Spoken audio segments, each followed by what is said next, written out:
ஊழலை ஒழிக்கிறேன் அப்படின்னா ஊழல்வாதிகளை சுற்றி வைத்துக்கொண்டு நான் எப்படி ஊழலை ஒழிப்பேன் ஒன்று. ரெண்டாவது வந்து குதிரை பேரம் பண்ணி எதிர்க்கட்சி மாற்றுக் கட்சியிலேருந்து ஆளுகளை சேர்க்குறேன். இது விமர்சனமானாலும் இது தொடருது. இது ரெண்டாவது. மூன்றாவது, இங்கே இருக்கக்கூடிய அமைச்சர்களும் சர்ச்சையில் மாட்டும் போது நடவடிக்கையே எடுக்காத ஒரு முதலமைச்சர்.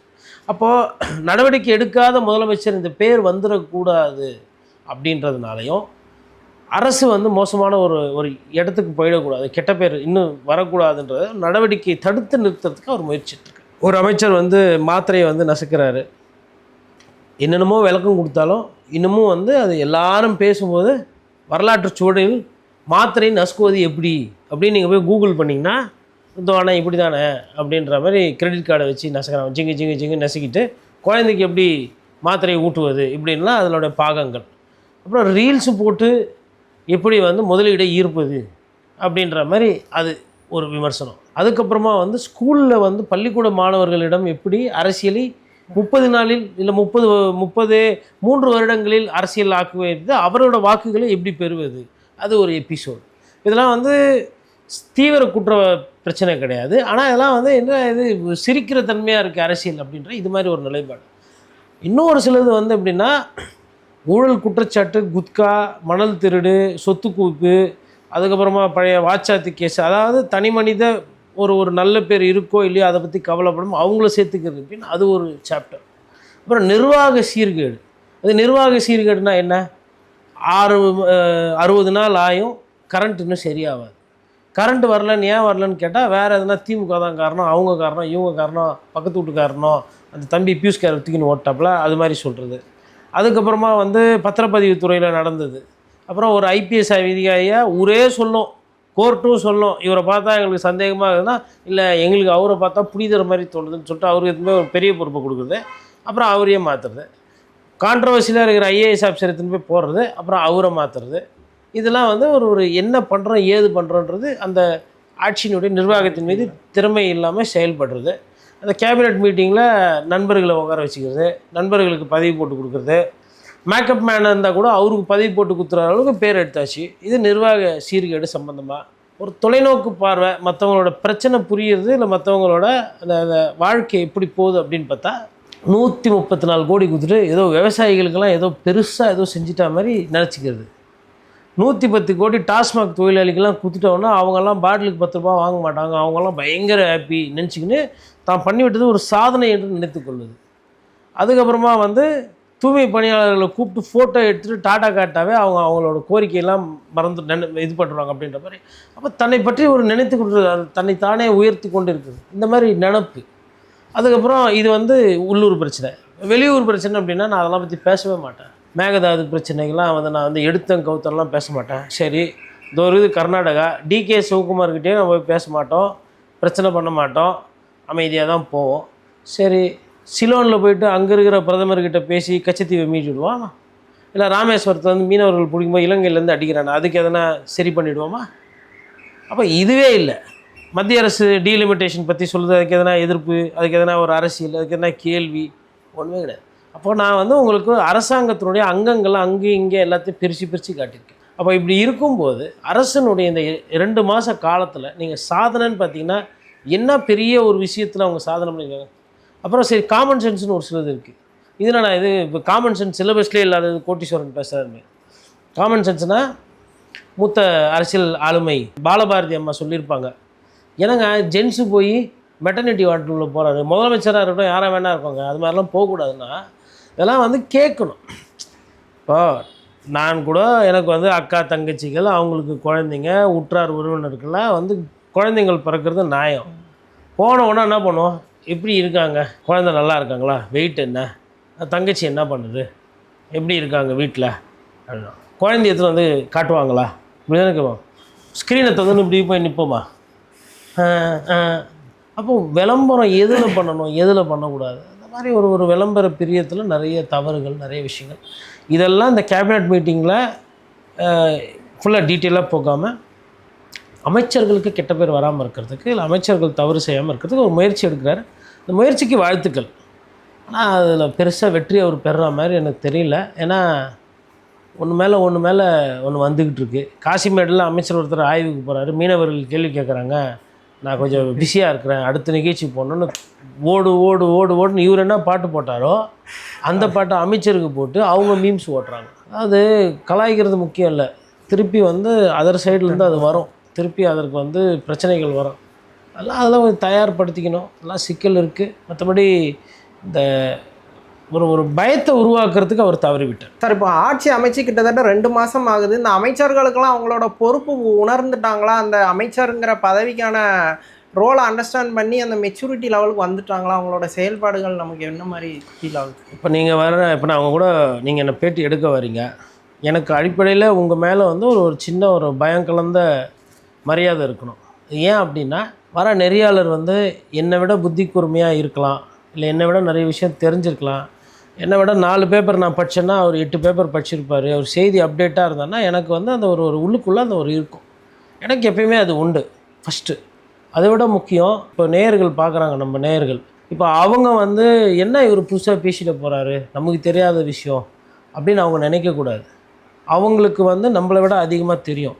அப்போ அந்த மனசில் அதை ஞாபகம் வச்சுக்கிட்டு அவங்களுக்கு புரிகிற மாதிரி எனக்கு அப்படியே அதிகமாக தெரியும், நம்ம வந்து அறிவு ஜீவி அப்படியெல்லாம் அந்த எண்ணோட்டம்லாம் இல்லாமல் அவர்களுக்கு ஒரு விஷயத்தை செய்தியை கொண்டு போய் சேர்க்கணும், அவர்களுக்கு எளிய முறையில் புரிகிற மாதிரி உன்னதமாக உண்மையாக இருக்கணுன்ற அந்த ஒரு மனசில் வந்து அந்த ஒரு ஒரு ஒரு என்ன சொல்ல ஒரு கட்டுப்பாடு, ஒரு ஒரு ஒரு பந்தம், அது வந்து மீற டியூட்டி மாதிரி.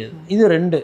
3வது வந்து அதை தொடர்ந்து கற்றுக்கணும், தொடர்ந்து 4 விஷயங்கள் புதுசாக தெரிஞ்சுக்கணும். அப்படி அதை சொல்லும்போது தவறு நடக்கக்கூடாதுன்ற எண்ணோட்டம். ஒரு சின்ன ஒரு 30 நிமிஷம் 40 நிமிஷம் இப்போ நம்ம காணொலிக்கு வந்து என்னை அறிந்தோ அறியாமலோ எனக்குள்ளே இந்த 3 விஷயங்கள் எப்பொழுதுமே இருக்கும். அப்படி இருந்தால் தான் நீங்கள் கேள்வி கேட்குற இடத்துல நீங்கள் இருக்கும்போது பதில் சொல்கிற இடத்துல நான் ஏதோ வந்து ஒரு விஷயத்த சொல்ல முடியும். நான் பாட்டு பேசினதே திருப்பி திருப்பி பேசிகிட்டு இருந்தேன்னா அதில் வந்து ஒரு ஒரு ஒரு இது இருக்காது. இப்போ எதுக்கு சொல்கிறேன்னா, இப்போ முதலமைச்சர் இப்போ இதுவே இவருக்கு பொருந்தும். எப்படின்னா, கேபினெட் மினிஸ்டர்ஸோடு உட்காரும்போது விஜயண்ணாவை பார்த்தா அந்த விஜயண்ணான்ற அந்த பிம்பம் இருக்கு இல்லையா, ஒரு உச்சக்கட்ட நடிகர், கட்சி தலைவர் அப்படின்றதெல்லாம் தாண்டி, ஏன்னா கட்சியில் சேரும்போது அதெல்லாம் இருந்தது, கட்சியில் அவரோட பிம்பம், அவரை பிடிக்கும், அவர் மேலே ஈர்ப்பு, சேர்ந்துட்டீங்க. இன்றைக்கி அவர் முதலமைச்சர், நீங்கள் மாநிலத்தில் இருக்கிற அமைச்சர். முதலமைச்சருக்கும் அமைச்சர்களுக்கும் ஒரு நூல் தான் வித்தியாசம், ரைட்டுங்களா? அதில் மூத்த அமைச்சர், இளைய அமைச்சர், புதுசாக வந்த கத்துக்குட்டி அப்படி போகும். அதை தாண்டி ஒரு முதலமைச்சருன்றவர் இன்ஸ்பயர் பண்ணணும். எப்படி இன்ஸ்பயர் பண்ணுறது? வந்து உட்காந்தவொடனே செக்ரட்டரியை பார்த்துட்டு முனிசிபல் அட்மினிஸ்ட்ரேஷன், அதாவது என்னோடய போர்ட்ஃபோலியோ, முதலமைச்சரோட போர்ட்ஃபோலியோ, பப்ளிக் பர்சனல் டிபார்ட்மெண்ட் அவர் கீழே வர்றது, அப்புறம் போலீஸ் டிபார்ட்மெண்ட்டில் என்ன வருது, ஹோமு என்ன வருது, அதோட ஃபைல்ஸ் கீல்ஸ்லாம் பேசும்போது சும்மா இந்த செக்ஷனில் அதை அமெண்ட்மெண்ட் பண்ணிட்டீங்களா, இது இவ்வளோ பேர் பெனிஃபிஷியரிஸு, இது இப்படி பண்ணோம் அப்படி பண்ணோம். ஃபஸ்ட்டு ஒரு ஒரு 10 நிமிஷம் அவர் பேசும்போது ரமேஷ்லாம் எப்படி பார்ப்பார், ஐயோயோ அண்ணன் நம்மளை விட பயங்கரமாக படிச்சிக்கிறாருன்னா. அப்புறம் அந்த சைடு ஐயா ராஜ்மோகன் போவார், நம்ம காம்பேரிங் தான் பண்ணோன்னு பார்த்தா அண்ணன் சினிமா ஒண்டியில் நிஜ வாழ்க்கையில் ஐயோ அப்படின்னு. அதுக்கப்புறமா வந்து இவர் செங்கோட்டையன் இப்படி பார்ப்பார், ஆதவை எனக்கு என்ன எதுவும் மீட்டிங்கில் கோத்து விட்றாத சரியா, நான் அப்படியே அமைதியாக இருக்கிறேன். அவரை பொறுத்தவரை ரைட் சைடில் வந்து ஆனந்த், லெஃப்ட் சைடில் ஆதவு, அதுக்கப்புறம் தான் நான் உட்காட்றேன், என்னை மூத்தவர் அவை முன்னவர்னு சொல்லி எதுவும் கவுத்து விட்றாதீங்க, நான் ப்ரிப்பேர் பண்ணல அப்படின்ற மாதிரி ஒரு பயம் இருக்கும். ஏன்னா you are sitting in front of a person who is 100% professionally qualified for that post. So அப்போ அந்த மைண்ட் செட்டு கான்செப்டில் தான் வந்து அதை பார்க்கணும். ஆனால் இங்கே என்ன நடக்குது, கம்மன்னு இருக்கிறாரு, இவர் பார்க்குறாரு அந்த மாதிரி வந்து ஒரு சரளமாக டிபார்ட்மெண்ட்டை பற்றி ஒரு டிபார்ட்மெண்ட்டை வந்து புரிஞ்சிக்கிறதுக்கு, மனப்பாடம் பண்ணுறதுக்கு நிறைய நாள் ஆகும். ஆனால் எனக்கு அதில் ஒரு சப்ஜெக்ட் தெரியும், நான் அதில் ஆர்வமாக இருக்கிறேன், நான் அதில் வேகமாக பயணம் பண்ணுவேன்றது தான் ஒரு எக்ஸாம்பிள். அந்த மாதிரி ஒரு எக்ஸாம்பிள் இவர் பண்ணது கிடையாது. உதாரணத்துக்கு இந்த நேரம் அமைச்சர்கள் மனசில் ஒரு எண்ணம் வந்திருக்கும், என்னன்னா நம்ம பரவாயில்லண்ணா, மேபி நமக்கு தெரியாது, நைட்டில் அவங்க நாஸ்டா சாப்பிடும்போது, இல்லை அவங்க உட்காந்து டின்னர் சாப்பிடும்போது எதாவது ரெஸ்டாரண்ட்டில் நம்ம பரவாயில்ல, சிஎம்க்கு நம்ம பரவாயில்லண்ணா, சிஎம் தானே ப்ரெஸ்ஸை பார்த்தா திப்புன்னு ஓடுறாரு, நம்ம ஆனால் நீங்களாம் தைரியமாக பேசுகிறேன், நிர்மல்குமார்ண்ணே உங்களுக்குலாம் என்னண்ணே விஜயண்ணாக்கே இல்லாத நீ என்னண்ணா எந்த கேள்வி அப்படி கேட்டாலும் அப்படியே மட்டைக்கு இப்படி 4 அடிக்கிறீங்க, இப்படி 6 அடிக்கிறீங்க, சூப்பர்ண்ணா நீங்கள் கண்டிப்பாக வரும். அதுக்கப்புறம் யாருன்னா இதில் நல்லா இங்கிலீஷ் பேசுகிற அமைச்சர் இருப்பாங்க, அமைச்சர் கீர்த்தனாவை தவிர்த்து, கீர்த்தனா பேசுகிற இங்கிலீஷ் அது வேறு, அது அப்புறம் வருவோம். நம்ம வேறு யாருன்னா ஒரு வேளை நல்லா பேசுகிறான்னு வச்சுக்கோங்களேன், இந்த பிஸ்னஸ் மீட்டிங்கு இல்லை இன்வெஸ்டர்ஸ் மீட்டிங்கில் அதெல்லாம் வரும்போது இப்போ எம்எஸ்எம்இ இல்லை லேபர் மினிஸ்டர் வச்சுக்கோங்கன்னா we in Tamil Nadu have a set of rules. Because just a foreign company is coming, we just don't seek investments like that. We have to follow certain kind of rules. If there is any violation, there will be a problem. We will give you resources, but it's your responsibility. என்ன தசு புசுன்னு பேசுகிறாங்க, நமக்கு ஒன்றுமே புரியலையே. இப்போ இதெல்லாம் என்னென்னா ஒரு இன்ஸ்பயர் பண்ணுறோம். இந்த மாதிரி இன்ஸ்பிரேஷனலாக இல்லை ஒரு ஸ்கீம் இல்லை முதலமைச்சரோட சிந்தனையிலேருந்து புத்தி கூர்மையாக வந்த ஒரு சிறப்பு திட்டம். இந்த நேரத்துக்கு பிரச்சாரம் பண்ணும்போதே அப்படி ஒன்று இருந்திருக்கணும். அதை தாண்டி அதை நடைமுறைப்படுத்துறதுக்கு இந்த நேரம் அரசாணை போட்டிருக்கணும். இப்போ என்னங்க மோதிரம் போடுறேன்னு சொல்லல, இது ரொம்ப பழசு. ஜெயக்குமார் அவர்கள் ஒவ்வொரு வாட்டியும் எம்ஜிஆர் பிறந்தநாள், அம்மா பிறந்தநாளுக்கு அப்போல்லாம் போய் மோதிரம் போடுவார். அதேமாதிரி கலைஞர் பிறந்தநாளப்போ டிஎம்கேல யாருன்னா போய் அறிவாலயத்துக்கு போனாங்கன்னா வாழ்த்து சொல்லி குழந்தைங்களுக்கு பேர் வைக்கிறது, ஏதோ ஒன்று போடுறது, மோதிரம், இதெல்லாம் நடந்துருக்குது பல காலத்தில். இதெல்லாம் நம்ம பார்த்துருக்கோம். ஸோ இது ஒன்றுங்க. ரெண்டாவது இந்த புதுசாக சொல்கிற மாதிரின்னு பார்த்தா இந்த இலவசம் பெண்களுக்கு அது பழசு. அதுக்கப்புறமா 2000 ரூபா 2500 பழசு. சிலிண்ட்ரு பழசு. அதுக்கப்புறம் மாணவர்களுக்கு உதவித்தொகை பழசு. எது புதுசு? ஃப்ரீ கரண்ட்டாக கொடுக்குறன்றது, ஃப்ரீ கரண்ட்டும் கொடுத்துட்டாங்க, 100 யூனிட்டும் ஃப்ரீயாக கொடுத்துருக்காங்க. மாற்றி என்ன புதுசு? நீங்கள் அறிவித்த தேர்தல் அறிக்கையில் என்ன புதுசு? ஆர்டிஃபிஷியல் இன்டெலிஜென்ஸ் நீங்கள் சொல்லுங்கள், டேட்டா சென்டர், அது ப்ரைவேட் கம்பெனியில் பண்ணுறாங்க. ஒரு சிலர் அது நல்லதுன்றாங்க, ஒரு சிலர் அது என்ன ரிசல்ட் வரும்னு தெரியலன்றாங்க. சொல்லுங்கள் புதுசாக. இது எதுலையுமே இல்லை. இப்போது 7.5% ரிசர்வேஷன் புதுசு. அதாவது மாணவர்களுக்கு மருத்துவக் கல்லூரியிலையும் இன்ஜினியரிங் காலேஜ்லலாம் இப்போ அது புதுசு. அதே மாதிரி 69 விழுக்காடு ஒதுக்கீடு, அது திமுக அதிமுகக்குள்ளே கௌரவ பிரச்சனை. நீ உள்ஒதுக்கீட்டை இடஒதுக்கீட்டை நீ அதிகம் கொடுக்குறியா, இல்லை அதை நான் அதிகம் ஒதுக்கி கொடுக்குறேன், நீ சாம்பியன் ஆஃப் ரிசர்வேஷனா இல்லை நான் சாம்பியன் ஆஃப் ரிசர்வேஷன், சண்டை. அதில் 69%. ஒன்று பெண்ணுக்கு நான் பெண் விடுதலை, பெண்களுக்கு சம சொத்து, பெண்களுக்கு உரிமை அப்படின்ற மாதிரி, பெண்களுக்கு இன்னொரு வாட்டி திருமணம் பண்ணுறது அப்படின்ற மாதிரி. நான் அப்படி இங்கே பெண்களுக்கு சைக்கிளு, பெண்களுக்கு திருமண திட்டம், தாலிக்கு தங்கம், பெண்களுக்கு அம்மா பெட்டகம், குழந்தையா பிறக்கிறாங்க அவங்களாம் அப்படி. அப்போது மாறி மாறி மாறி மாறி பண்ணிவிட்டு அதுலேருந்து காப்பி வச்சு போட்டு அதையும் செய்ய முடியாமல் நிற்கிது இன்றைக்கி அரசு. அப்போது சொல்லிக்கிற மாதிரி இப்போ அம்மா உணவு அது அதிமுகவோட ட்ரேட்மார்க் ஸ்கீம். கைரிச்சாவை ஒழித்து பெண்களுக்கு 2வது திருமணம் பண்ணி அவங்க அங்கீகாரமாக இருக்கணும். அதுக்கப்புறம் உங்களுக்கு இந்த சாதிய ரீதிய அடையாளம் இல்லாமல் சுயமரியாதை திருமணம், அதெல்லாம் திமுகவோட பிராண்டு. அப்போது சத்துணவுன்னு வரும்போது 2 பேரும் மாறி மாறி மாறி மாறி அதுக்கு சேர்த்துருக்குறாங்க. இப்போது திமுக பீரியடில் இந்த நான் முதல்வன், அப்புறம் இல்லம் தேடி கல்வி, மருத்துவம் அப்படின்ற மாதிரி. அவங்க பீரியட்லலாம் பார்த்திங்கன்னா உங்களுக்கு இந்த இந்த மிக்சி கிரைண்டர் விட்ருங்க, அது ஃப்ரீயாக யார் வேணால் கொடுக்கலாம். மிக்சி கிரைண்டரு, டிவி கொடுத்தாங்க. இப்போ அதிமுக தான் ஃப்ரிட்ஜு கொடுத்துருப்பாங்க. ஆக்சுவலாக அதிமுக ஃப்ரிட்ஜு கொடுப்பேன்னு சொல்லியிருப்பாங்க. இப்போ வாஷிங் மிஷின் இப்போ அதிக பாப்புலராக இருக்குது. புதுசாக வாஷிங் மிஷின் வீடு தூரம் கொடுக்க போகிறோம், அவ்வளோ பெருமையாக இருக்கும். அந்த மாதிரி புதுசாக எதுவுமே பண்ணல, பழசை தான் பண்ணிட்டு. அப்போது மற்ற மினிஸ்டர்ஸ் சிஎம்ஐ பார்த்து எப்படி ரிவ்யூ பண்ணுவாங்க? உதாரணத்துக்கு இது பிரச்சனை, கன்னியாகுமரியில் ஒரு லாக்அப் டெத்து மரணம்.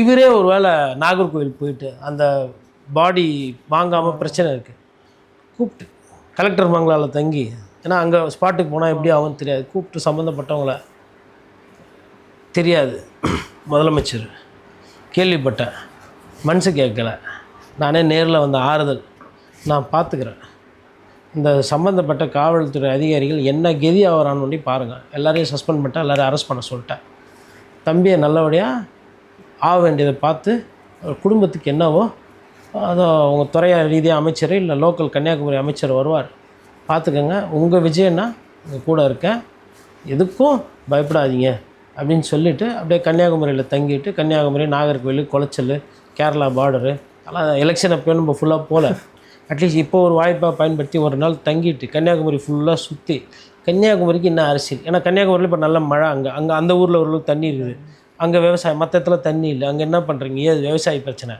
இந்த மணல் குவாரி பிரச்சனை, மழை உடைகிற பிரச்சனை கன்னியாகுமரியில் இருக்குது, அதுக்கு என்ன பண்ணுறீங்க, பார்டர் ஸ்டேட்டு, கேரளாவோட நீங்கள் நட்பு பாராட்டுறீங்களா, எப்படி என்ன ஏது, காலேஜ் ஸ்கூலெல்லாம் எப்படி இருக்குது, சர்ச்சுன்னா இருக்குது, புட்ச சர்ச்சு, ஒரு 2 சர்ச்சுக்கு போய் சாமி கும்பிட்டுட்டு பத்மநாபபுரம்லாம் சுற்றி பார்த்துட்டு வந்தால் எப்படி இருக்கும்?